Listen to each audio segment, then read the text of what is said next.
રાજકોટમાં દિલ્હીવાળી ઘટના થતાં બચી ગઈ, કારણ કે રાજકોટમાં હીરાસર એરપોર્ટ છે કે જ્યાં ટર્મિનલમાં કેનોપી તૂટી, ટર્મિનલની બહાર પેસેન્જર પિકઅપ ડ્રોપ એરિયામાં કેનોપી તૂટી, જર્મન ડોમ તૂટતા એરપોર્ટ પર નાસભાગ પણ મચી। જો કે આ ઘટનામાં સદનસીબે કોઈ જાનહાનિના સમાચાર નથી।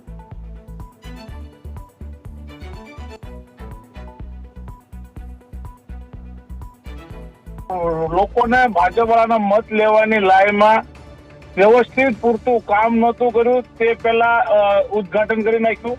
જે કેનોપી તૂટી ગયું છે, આ તો સારું છે, દિલ્હી જેવું થયું હોત તો કેવી પરિસ્થિતિ થાય।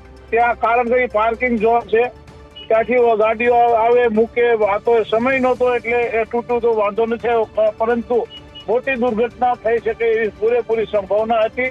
અને આમાં ક્યાંક ને ક્યાંક આપે જોયું, આપ કહો છો એ પ્રમાણે જે ભ્રષ્ટાચાર થઈ રહ્યો એના પોપડા, નવું હજી એરપોર્ટ હોય, હજી પૂરતા ફ્લાઇટો નથી, પૂરતું વ્યવસ્થા નથી, તે પહેલા તૂટી ગયું એનો અર્થ એ બતાવે છે કે આમાં મોટો ભ્રષ્ટાચાર થયો છે। આવતીકાલે ઉડ્ડયન મંત્રીને અહીંથી અમે ફેક્સ કરવાના છે રાજકોટ શહેર કોંગ્રેસ તરફથી।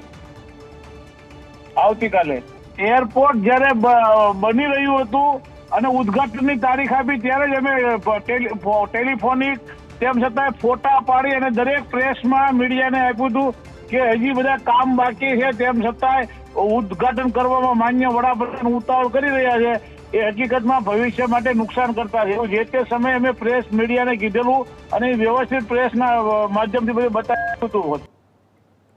એરપોર્ટની ઘટના પર કલેક્ટર પ્રભવ જોશીનું નિવેદન પણ સામે આવ્યું છે। તેમણે કહ્યું છે કે હંગામી શેડ પડી ગયો છે, રિપેર થઈ જશે, એરપોર્ટ ડાયરેક્ટરને પૂછો, વધુ વિગત તેમની પાસે હશે તેવું પણ કલેક્ટરે કહ્યું।